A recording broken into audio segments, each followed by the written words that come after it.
तो ये प्रार्थना करेंगे।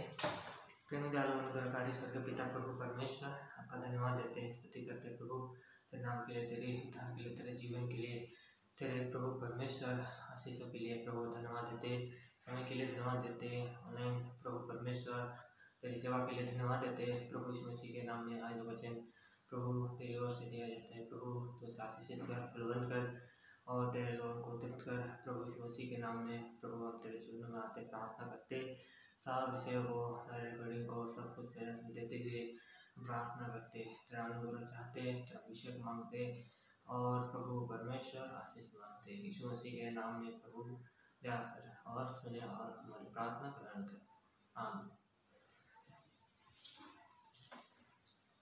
सबको जय मसीह की। आइए हम परमेश्वर के वचन में से पढ़ेंगे यूहन्ना लिखी सुसमाचार और उसका 1 अध्याय और 18 वचन। यूहन्ना लिखी सुसमाचार उसका 1 अध्याय और उसका 18 वचन पढ़ेंगे। परमेश्वर को किसी ने कभी नहीं देखा, एकलौता पुत्र जो पिता की गोद में है उसी ने उसे प्रकट किया। हम यहाँ देखते हैं कि परमेश्वर को कभी किसी ने नहीं देखा है, लेकिन एकलौता पुत्र जो पिता की गोद में है उसी ने उसे प्रकट किया है। हाँ, प्रभु यीशु मसीह हमारे बीच में प्रकट हुआ है, पिता को उसने प्रकट किया है। जीवित परमेश्वर को कभी किसी ने नहीं देखा है, सच्चे परमेश्वर को किसी ने नहीं देखा है, लेकिन प्रभु यीशु मसीह जो परमेश्वर का एकलौता पुत्र है उसी ने ही पिता को हमारे बीच में प्रकट किया है। आज हम प्रभु यीशु मसीह के बारे में हम देखते हैं कि प्रभु यीशु मसीह कैसे अपने आप को प्रकट किया है। प्रभु यीशु मसीह एकलौता पुत्र के रूप में अपने आप को प्रकट किया है। वो परमेश्वर जो अपने आप को एक पुत्र के रूप में, एक मनुष्य के रूप में प्रकट किया है, वो क्यों हमारे बीच में ऐसा वो प्रकट किया है। मत्ती लिखी सुसमाचार में हम पढ़ते हैं, मत्ती लिखी सुसमाचार और उसका 7 अध्याय और 14 वचन।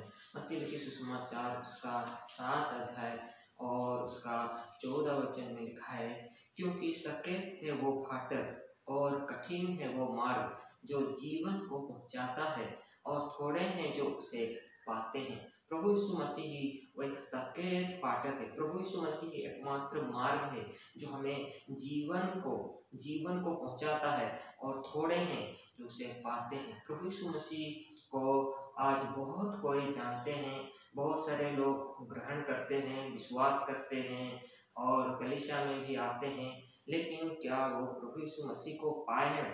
क्या वो प्रभु यीशु मसीह को पा कर वो जीवन को पाए हैं? हमें देखते हैं सकेत हो फाटक और कठिन है वो मार्ग जो जीवन को पहुंचाता है। हम देखते हैं प्रभु यीशु मसीह ने कहा, मैं ही मार्ग, सत्य और जीवन हूँ, बिना मेरे द्वारा पिता के निकट कोई नहीं पहुंच सकता। प्रभु यीशु मसीह एकलौता पुत्र के रूप में प्रकट हुए और इस धरती पर, और उन्होंने ही एक वचन कहा कि सकेत है वो फाटक और कठिन है वो मार्ग जो जीवन को पहुंचाता है और थोड़े हैं जो उसे पाते हैं। प्रभु यीशु मसीह ही वो एक मार्ग है। प्रभु तक, परमेश्वर तक पहुंचने का एक ही मार्ग वो है प्रभु यीशु मसीह जो अपने आप को प्रकट किया। परमेश्वर को कभी किसी ने नहीं देखा, पर एकलौते पुत्र ने उसको, हम पढ़ते हैं यूहन्ना में 21 से वो उसने अपने आप को प्रकट किया। हाँ, प्रभु की ये उद्देश्य जो परमेश्वर ने हमारे लिए रखा कि प्रभु यीशु मसीह को हम जाने, प्रभु यीशु मसीह के उस मार्ग को जाने। यहेजकेल के पुस्तक में हम पढ़ते हैं, यहेजकेल की पुस्तक उसका 33 अध्याय, यहेजकेल की पुस्तक यिर्मयाह, उसके बाद बिलाप की, उसके बाद यहेजकेल की पुस्तक है, यहेजकेल की पुस्तक उसकी 33 अध्याय और उसका हम पढ़ेंगे 31 वचन। वे प्रजा के समान तेरे पास आते और मेरी प्रजा बनकर तेरे सामने बैठकर तेरे वचन सुनते हैं, परंतु वे उन पर चलते नहीं। मुंह से तो वे बहुत प्रेम दिखाते हैं, परंतु उनका मन लालच ही में लगा रहता है। यहाँ पर हम पढ़ते हैं कि बहुत से ऐसे लोग हैं, विश्वासी हैं, मसीही लोग हैं जो प्रभु के पास आते हैं और प्रजा के समान बैठकर वचन को भी सुनते हैं, परंतु वे उस पर चलते नहीं। मुंह से तो वो बहुत प्रेम दिखाते हैं, परंतु उनका मन लालच ही में लगा रहता है। हम यहाँ पर पढ़ते हैं परमेश्वर के वचन में कि यहेजकेल के विषय में कि यहेजकेल यह स्थिति से कहता है प्रभु कि वो आते हैं, लेकिन तो वो लोग का मन जो है वैसा नहीं है जैसा होना चाहिए। मानने वाला मन, आज्ञाकारी मन वह लोग नहीं है, और इसी कारण वे सुनने के लिए ही सिर्फ आते हैं और दिखाते हैं। उनका मुंह तो बहुत बोलता प्रेम दिखाता है, तो मुंह से तो वे बहुत प्रेम दिखाते हैं, लेकिन उनका जो मन है वो लालच से भरा हुआ है। मनुष्य का स्वभाव सब में आज ऐसा पाया जाता है। प्रभु यहाँ पर अपने वचन को बताता है, इसीलिए प्रभु यीशु मसीह प्रकट हुआ है। प्रभु यीशु मसीह को ही हमको जानना है। प्रभु यीशु मसीह कैसे हम देखते हैं कि इस धरती पर एक मनुष्य बनकर वो आया है, एकलौता पुत्र बन के आया है, ताकि हम उस सकेत मार्ग में प्रवेश करें और उस जीवन को पाएं। प्रकाशित वाक्य में 22 का 1 पद में वो कहता है, प्रकाशित वाक्य 22 अध्याय और उसका 1 पद, फिर उसने मुझे बिलौर किसी झलकती हुई जीवन के जल की नदी दिखाई, जो परमेश्वर और मेमने के सिंहासन से निकलकर उस नगर की सड़क के बीचों बीच थी, बहती थी। हम यहाँ पर पढ़ते हैं कि बिलौर किसी एक नदी है, एक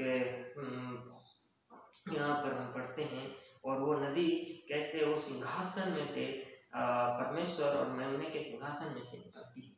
ये प्रभु ने अपने वचन में कहा है, और जिस रीति से ये नदी वो बह रही है, स्वर्ग में से वो बह रही है।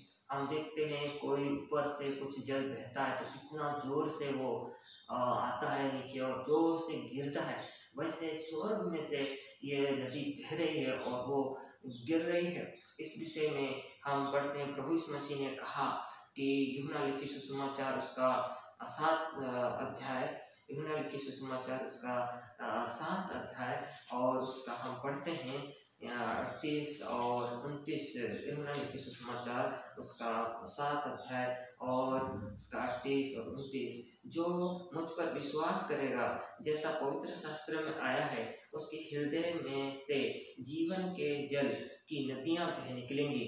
उसने ये वचन पवित्र आत्मा के विषय में कहा, जिसे उस पर विश्वास करने वाले पाने पर थे, क्योंकि आत्मा अब तक ना उतरा था, क्योंकि यीशु अब तक अपनी महिमा में ना पहुंचा था। यहाँ पर प्रभु यीशु मसीह पवित्र आत्मा के विषय में कह रहे हैं। पवित्र आत्मा वो लिखा है कि जो मुझ पर विश्वास करेगा, जैसा पवित्र शास्त्र में आया है, उसके हृदय में से जीवन के जल की नदियां बह निकलेगी। हम प्रकाशित वाक्य में भी नदी के विषय में देखते हैं जो स्वर्ग में से उतरती है, और हम यहाँ पर हम पढ़ते हैं और यहाँ देखते हैं कि जो उस पर विश्वास करते हैं उनके अंदर वो जल की वो नदियाँ जो है बह निकलेगी, बल्कि प्रभु यीशु मसीह ने भी कहा है। वो नदी को हम रोमी लिखित सुसमाचार में हम पढ़ते हैं, पौलुस इसको इसी प्रकार से कहता है, रोमी लिखित सुसमाचार और उसका 5 में हम पढ़ते हैं, रोमी लिखित सुसमाचार 5:5, और आशा से लज्जा नहीं होती, क्योंकि पवित्र आत्मा जो हमें दिया गया है उसके द्वारा परमेश्वर का प्रेम हमारे मन में डाला गया है। हम यहाँ पढ़ते हैं पवित्र आत्मा के द्वारा वो प्रेम हमारे अंदर डाला गया है। विश्वास के द्वारा हम उस नदी को देखते हैं कि कैसे वो बहती है, और उस पवित्र आत्मा के विषय में वो कहता है, और पवित्र आत्मा हमारे अंदर वो प्रेम को डालता है, जिससे हम परमेश्वर और मनुष्य से प्रेम कर सकते हैं। केवल पवित्र आत्मा के उस सामर्थ से ही हम ऐसा कर सकते हैं, अपनी शक्ति से बल से ये नहीं कर सकते हैं। पवित्र आत्मा के हम देखते हैं कई वरदानों के विषय में भी हम पढ़ते हैं, जो कि 1 कुरिन्थी और 12 अध्याय में उसके विषय में लिखा हुआ है। 1 कुरिन्थी और उसका 12वां अध्याय 8 से लेकर 10 पद तक हम पढ़ते हैं, क्योंकि एक को आत्मा के द्वारा बुद्धि की बातें दी जाती है और दूसरे को उसी आत्मा के द्वारा ज्ञान की बातें, किसी को उसी आत्मा से विश्वास और किसी को उसी आत्मा से चंगा करने का वरदान दिया जाता है। फिर किसी को सामर्थ्य के काम करने की शक्ति, और किसी को भविष्यवाणी की, और किसी को अन्य भाषा आत्माओं की परख, और किसी को अनेक प्रकार की भाषा, और किसी को भाषाओं का अर्थ बताना। इस तरीके से परमेश्वर के हम वरदानों को देखते हैं। ये वरदान है, गिफ्ट है।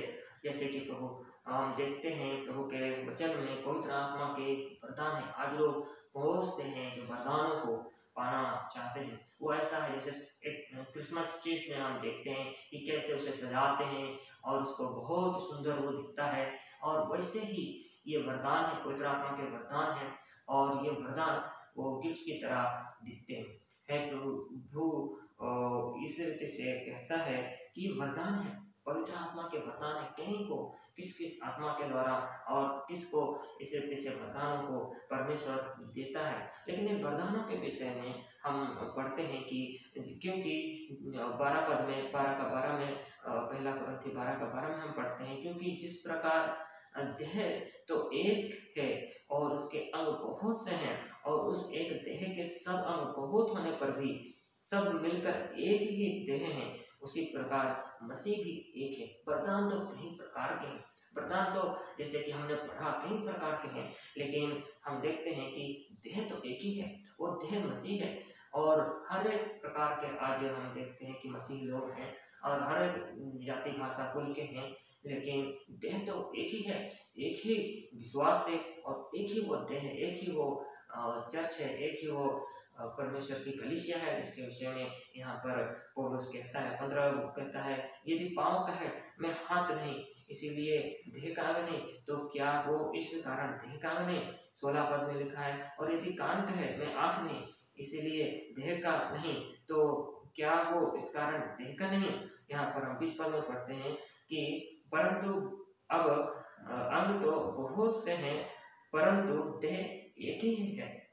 बहुत से डिनोमिनेशंस हैं, बहुत से विश्वासी हैं, बहुत प्रकार के क्रिश्चियंस हैं, लेकिन देह तो एक ही है, एक ही चर्च है, एक ही प्रभु है, और एक ही वो देह को है बोल करके यहाँ पौलुस बताता है। जैसे कि हम पढ़ते हैं जेम्स 2:26 याकूब 2:26 में हम पढ़ते हैं कि लिखा है कि अतः जैसे देह आत्मा बिना मरी हुई है, वैसे ही विश्वास भी कर्म बिना मरा हुआ है। हम विश्वास करते हैं, यदि हम मरे हुए हैं तो कोई कुछ काम नहीं। हाथ है, पाँव है, आँख है, नाक है, मुंह है, लेकिन जीवन ही नहीं तो उसका कुछ भी अर्थ नहीं है।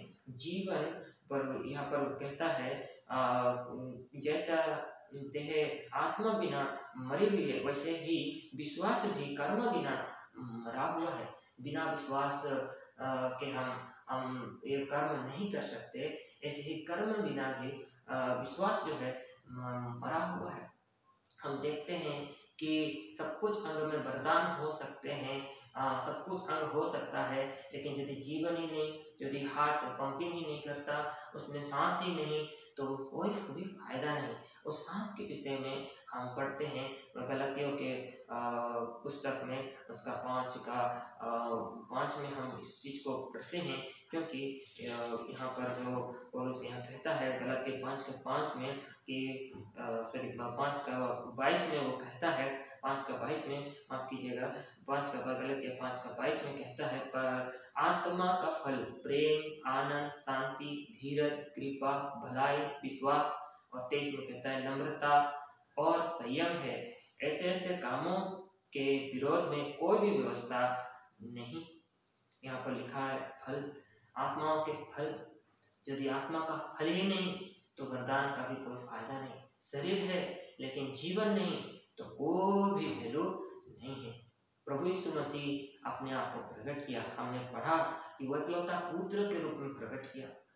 परमेश्वर को उसने प्रकट किया। परमेश्वर को किसी ने देखा नहीं, उसने परमेश्वर को प्रकट किया। परमेश्वर कैसा है? परमेश्वर में वो प्रेम, आनंद, शांति, धीरज, कृपा, भलाई, विश्वास, नम्रता और संयम प्रभु यीशु मसीह का वो जीवन था। और उसका सामर्थ्य भी हम देखते हैं कि बाहरी जीवन में भी पवित्र आत्मा का सामर्थ्य वो दिखाता था।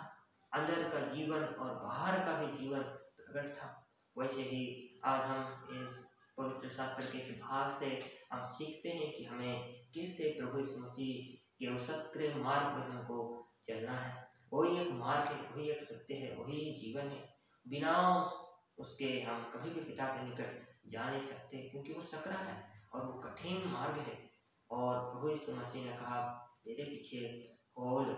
इसलिए आज हम प्रभु यीशु मसीह के इस वचन के लिए परमेश्वर को धन्यवाद देते हैं और इस वचन से सबको आशीष मिले। प्रभु सबको आशीष दे। आइए हम प्रार्थना करेंगे। प्रेम दयालु स्वर्गीय पिता प्रभु परमेश्वर, आपका धन्यवाद देते हैं कि प्रभु आप इस धरती पर इकलौते पुत्र के रूप में आए और पिता को प्रकट किया और हमें आपने विश्वास दिया, इससे प्रभु परमेश्वर कि हम वो नदी जो पवित्र आत्मा के विषय में आपने कहा वो बह निकले, और वो काम जो पवित्र आत्मा से होता है प्रभु परमेश्वर, नहीं तो हम मरे हैं। प्रभु धन्यवाद देते हैं इन सारी बातों को बताया और पवित्र आत्मा के वरदानों और पवित्र आत्मा के फलों को भी आपने प्रकट किया है, उसके लिए भी हम धन्यवाद देते हैं। प्रभु आपका मार्ग कठिन है, आपका मार्ग सकरा है, लेकिन प्रभु तूने कहा मार्ग सत्य जीवन केवल आप ही हैं, इसीलिए हम आपके पीछे चल सकें। प्रभु सहायता करें, जितने लोग प्रभु के वचन सुनते हैं प्रभु ऑनलाइन के थ्रू सबको ब्लेस करे, आशीषित करे और सबको प्रभु आप ही विश्वास में बढ़ने में सहायता करें, विश्वास करने में सहायता करें, ताकि उनके जीवन में भी वो जीवन की नदियाँ बह निकले और वे परमेश्वर के सच्चे पुत्र के पहचान में आ सके। हम प्रार्थना करते हैं, आपका धन्यवाद देते हैं, यीशु मसीह के सामर्थ्य नाम में मांग लेते हैं, सुने और ग्रहण करें। आमीन।